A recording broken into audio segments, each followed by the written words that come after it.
اعوذ باللہ من الشیطان الرجیم بسم اللہ الرحمن الرحیم الحمدللہ رب العالمین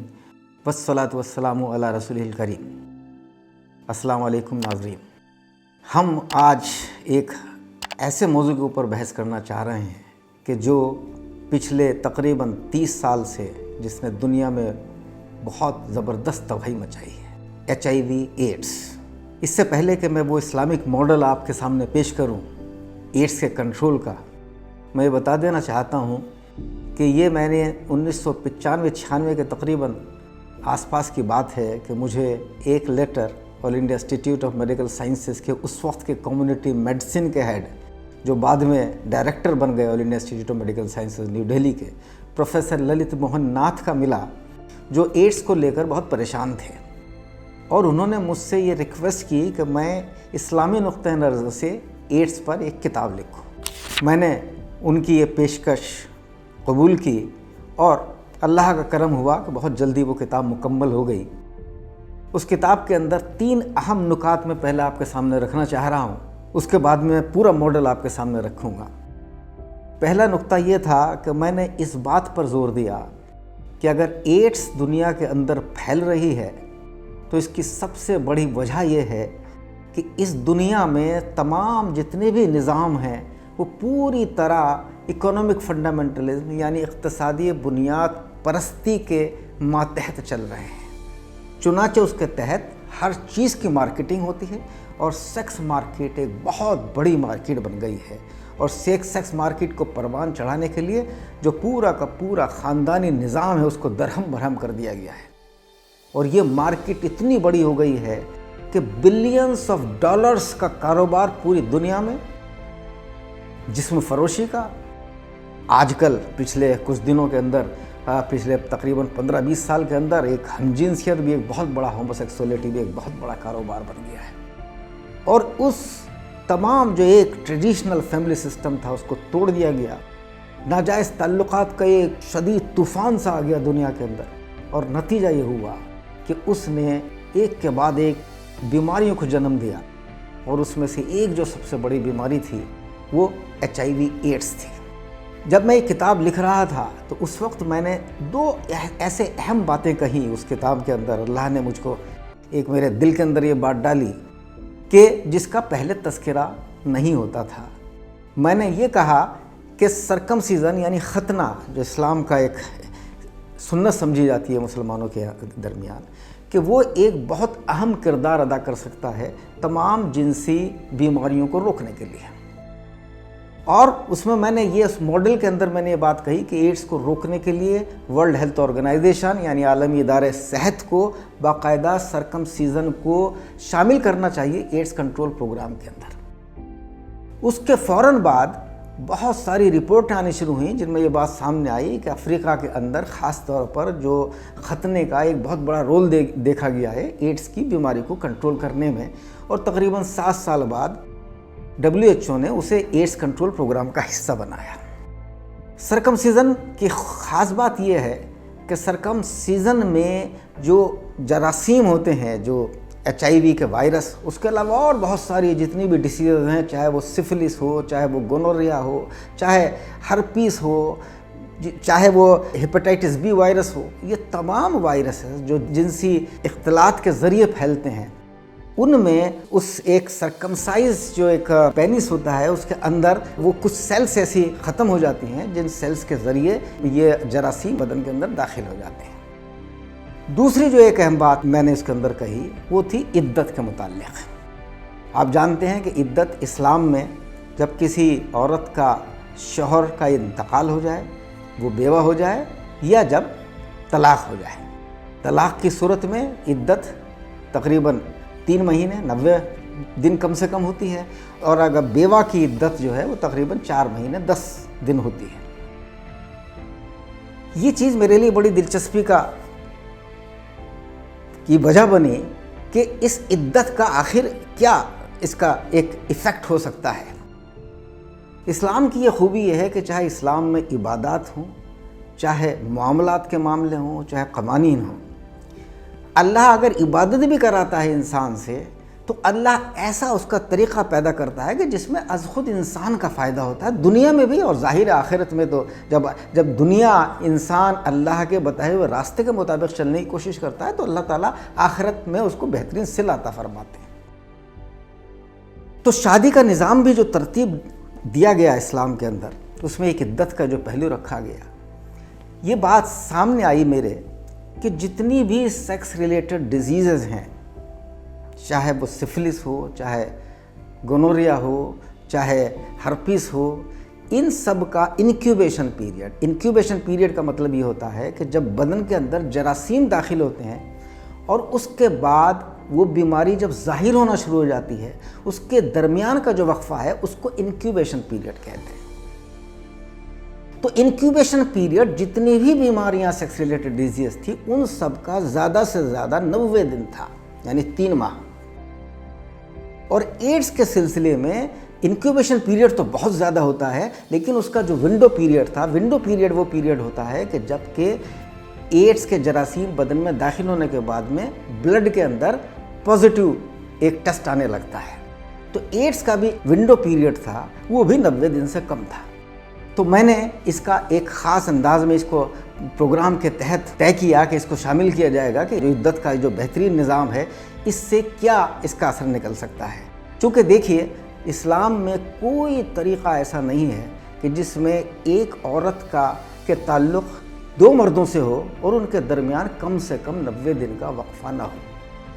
وہ 90 دن کا وقفہ بے انتہا ضروری ہے۔ تو گویا اس دوران میں اگر کوئی اس کے اندر جراثیم پہلے سے آ گئے ہیں پہلے شوہر سے، تو وہ 90 دن کے اندر یا تو زائل ہو جائیں گے یا وہ بیماری کی شکل میں ظاہر ہو جائیں گے۔ اس بیماری کا علاج کرنے کے بعد میں وہ دوسری شادی کر سکتی ہے۔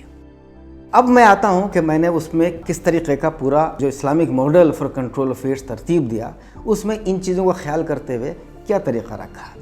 اس میں جیسے ہم نے کہا کہ فرسٹ لائن آف ڈیفنس ہے وہ سرکمسیزن ہے، ختنہ ہے۔ ختنہ کو اگر پاپولرائز کیا جائے گا تو اس کے امکانات، اس سے جو ہونے والے فائدے ہیں وہ بہت زیادہ ہوں گے۔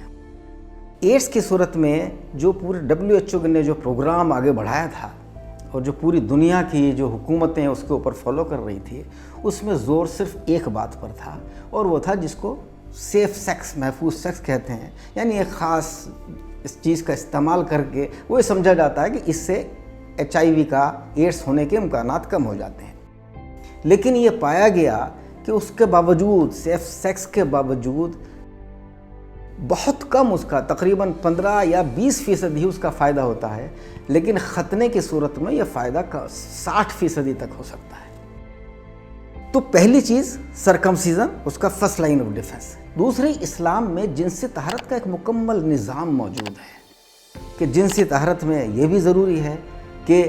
اختلاط کے بعد میں آدمی اپنے پورے پرائیویٹ آرگنز کو پوری اس کی طرح صاف کرے۔ اس کے علاوہ جو مینسز ہوتے ہیں، پیریڈز ہوتے ہیں، اس کے اندر اس کی اجازت نہیں ہے، اس کو منع کیا گیا ہے کہ اس کے درمیان اختلاط کیا جائے۔ یہ بھی ایک بہت بڑی وجہ ہے کہ سیکس ٹرانسمیٹڈ ڈیزیزز آج کی دنیا میں پھیل رہا ہے، چونکہ آج کی دنیا میں ان تمام جتنی بھی اس طریقے کی پابندیاں ان سب کو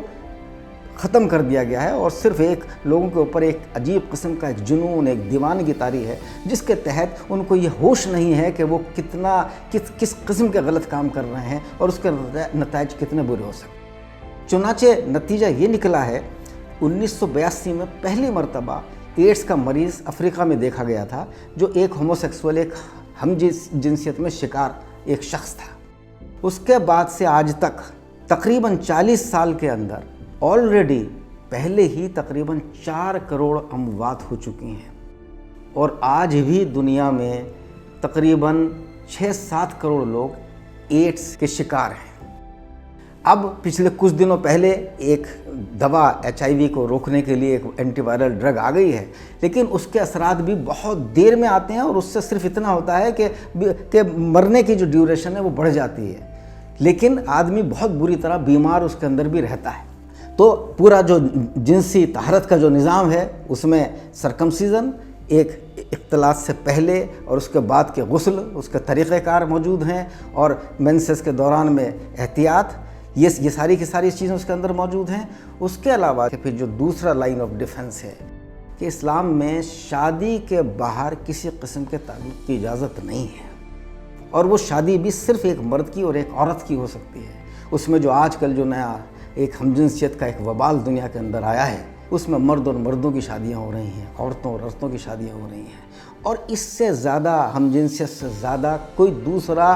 جو صحت کے لیے نقصان دہ ہو سکتا ہے اور کوئی دوسرا ایکٹ نہیں ہے۔ چونکہ اس میں بڑی تعداد کے اندر رپورٹس موجود ہیں کہ امریکہ کے اندر یہ دیکھا گیا جتنے ایڈز کے مریض نکل رہے ہیں، HIV کے مریض نکل رہے ہیں، ان میں سے 60% تقریباً وہ ہومو سیکسولز ہیں، اور یہ دیکھا گیا کہ ان کے اندر امکانات HIV ہونے کے عام آدمی ہیٹروسیکسول کے مقابلے میں تقریباً 8 گنا زیادہ ہوتے ہیں۔ تو ظاہر ہے اسلام میں اس کو حد درجہ اس کی ممانعت ہے۔ آپ نے قرآن میں پڑھا ہے کہ حضرت لوط کی پوری قوم کو صرف اس مرض میں مبتلا ہونے کی وجہ سے ان کو اللہ نے ان کے اوپر ایک زبردست قسم کا عذاب میں مبتلا کیا تھا۔ لیکن آج کل چونکہ یہ بھی ایک بہت بڑی تجارت بن چکا ہے، تو اس لیے اس کو بھی بڑا عام کیا جا رہا ہے۔ ایک اور بات جو میں نے اس میں کہی، جیسا میں نے آپ سے کہا کہ عدت کا، تو چونکہ پروسٹیچیوشن بہت زیادہ پھیل چکا ہے دنیا کے اندر، اور جگہ جگہ کوئی سوائے چند مسلم ممالک کے باقی سب جگہ پر پروسٹیچیوشن بڑے عروج پر ہے، کروڑوں کی تعداد میں عورتیں اس میں ملوث ہیں، کچھ کو مجبور کیا جاتا ہے، کچھ کو پیسے کا لالچ دیکھ کر اس میں شامل کر لیا جاتا ہے، اور اس کے نتیجے کے طور پر تو ہومو سیکسولز کے بعد جو سب سے زیادہ دوسرے لوگ شکار ہونے والی ہیں وہ پروسٹیچیوٹ عورتیں ہیں یا وہ مرد جو ان کے تعلق میں آتے ہیں۔ تو پروسٹیچیوشن بھی ایک بہت بڑا بلینس آف ڈالرز کا بزنس ہے۔ تو میں نے یہ کہا کہ پروسٹیچیوشن کے اوپر پابندی لگائی جائے، اور جو آلریڈی کسی وجہ سے مجبوری کے تحت پروسٹیچیوشن میں عورتیں داخل ہو گئی ہیں اور وہ اس سے باہر نکلنا چاہتی ہیں، تو اس سے باہر نکلنے کا ایک طریقہ، وہ طریقہ یہ ہے کہ ان کو 3 مہینے تک ان کو ایک اسائلم کے اندر رکھا جائے یا ایک ہاسپٹل کے اندر رکھا جائے۔ 3 مہینے کے بعد میں ان کی مکمل جانچ ہو، اگر ان کو ایڈز کے علاوہ باقی کوئی دوسری سیکس ریلیٹڈ ڈیسیز ہے، سفلس ہے یا گونوریا ہے یا ہرپس ہے یا لیمفوگرینولم اور وینیریم ہے، تو اگر یہ کوئی ڈیسیز ہے تو ان کو 90 دن کے بعد میں اگر وہ پازیٹیو آتا ہے تو اس کا ٹریٹمنٹ کیا جائے، اور اس ٹریٹمنٹ کے بعد میں اس بات کی کوشش کی جائے کہ وہ عام عورتوں کی طرح شادی شدہ زندگی گزار سکیں۔ لیکن اگر ان کے اندر اس کے بعد میں HIV پازیٹیو آتا ہے، وہ ایڈز ان کے اندر نکلتا ہے، تو ان کو پوری طریقے سے سیکسول آئسولیشن میں رکھا جائے گا، یعنی ان کا اختلاط کی کسی بھی گنجائش کو ختم کر دیا جائے، چونکہ وہ ان کا اختلاط ایک بڑی تعداد میں لوگوں کے بیمار ہونے کا سبب بن سکتا ہے۔ تو یہ ایک بہت بڑا اہم نقطہ اس کے اندر میں نے دیا۔ تو چنانچہ کہ وہ پورا کا پورا ایک آپ کے سامنے یہ اسکرین پر میں پیش کر رہا ہوں کہ وہ پورا کا پورا ماڈل ہے، جس میں first line of defence, second line of defence, اور خاص طور پر شادی کے نظام کو مضبوط کرنا بے انتہا ضروری ہے۔ آج عالم عجیب یہ ہے کہ پوری دنیا کے اندر ایک خاص عمر سے پہلے شادی کرنے کی اجازت نہیں ہے، لیکن تعلقات رکھنے میں کوئی قانون آڑے نہیں ہے۔ اسی طرح ایک شادی کے بعد میں دوسری شادی اگر کوئی کر لے گا تو وہ امریکہ اور یورپ اور دوسرے ممالک میں تو اس کے اوپر مقدمہ چلے گا اور وہ جیل میں بند ہو جائے گا، لیکن وہ تعلقات چاہے سینکڑوں عورتیں اور سینکڑوں مرد ایک دوسرے سے تعلقات رکھیں، اس کے اوپر کوئی لیگل پابندی نہیں ہے۔ تو یہ عجیب و غریب نظام دنیا کے سامنے ہے، اور اس لیے اس بات کی اشد ضرورت ہے کہ ہم اسلام کا جو ایک ماڈل ہے میں نے پیش کیا، لیکن چونکہ دنیا کے اندر ان طاقتوں کا تمام جو فورسز ہیں، مارکیٹ فورسز، ان کا غلبہ اتنا زیادہ ہے کہ وہ اس کے اوپر عمل نہیں کرتے اور اس کو کسی طریقے سے سائیڈ لائن کرنے کی کوشش کی جاتی ہے۔ چنانچہ مجھ پر بھی یہ دباؤ ڈالا گیا تھا کہ میں اس قسم کی باتیں مت کروں، بلکہ صرف سیف سیکس کا ذکر کروں، اسی کو پروموٹ کروں، لیکن میں نے اپنا پورا ماڈل پیش کیا۔ تو ضرورت اس بات کی ہے کہ جتنے ہم اسلام کو ماننے والے لوگ ہیں وہ یہ پیغام دنیا تک پہنچائیں۔ جگہ جگہ کانفرنسز کرنے کی ضرورت ہے کہ ہر جگہ ضروری بھی نہیں ہے کہ ہم اس کو اسلام کا نام لے کر بات کریں، بعض مرتبہ حکمت کے تحت ہم صرف خالص سائنسی بنیادوں کے اوپر ہم یہ دنیا کے سامنے یہ منظرنامہ پیش کر سکتے ہیں کہ دیکھیے، اگر آپ کے نزدیک ہیلتھ امپورٹنٹ ہے، اگر آپ کے نزدیک لائف امپورٹنٹ ہے، تو اصل ہیومن رائٹس یہ ہے کہ آپ لوگوں کی زندگی بچانے کے لیے اقدامات کریں، اور اس کے لیے ضروری یہ ہے کہ ان تمام چیزوں کے اوپر پابندی لگائی جائے جن سے صحت کو براہ راست اور انتہائی بڑے خطرات موجود ہیں۔ اور ایک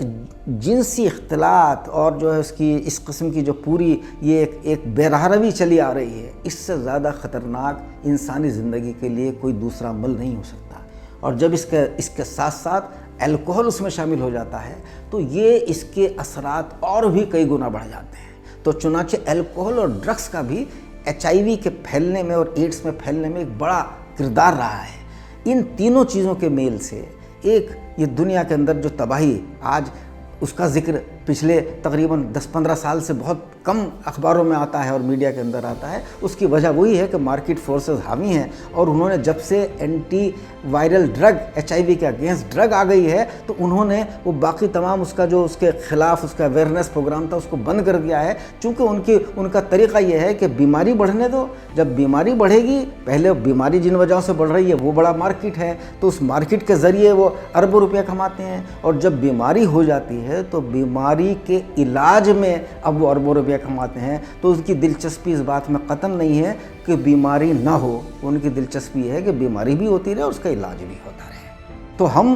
بحیثیت مسلمان، ہم اگر اللہ کا پیغام قرآن میں جن چیزوں کے اوپر زور دیا گیا سب زیادہ وہ امر بالمعروف اور نہی عن المنکر ہے، یعنی آپ اچھے کاموں کا آرگنائزڈ وے میں کیمپین کریں، اس کی تاکید کریں اور برے کاموں سے دنیا کو روکیں۔ تو یہ ایک بنیادی مقصد ہے اسلام کا، اور ہمیں اگر ایڈس کے سلسلے میں یا سیکس ریلیٹڈ جتنی بھی اور بیماریاں ہیں ان کے سلسلے میں اگر ہم اس پر عمل کریں تو ہم نہ صرف مسلمانوں کو بلکہ باقی دنیا کو ایک بہترین پیغام دے سکتے ہیں جس سے بہت بڑی کروڑوں افراد کی جان بچ سکتی ہے۔ بہت بہت شکریہ۔ وآخر دعوانا ان الحمدللہ رب العالمین۔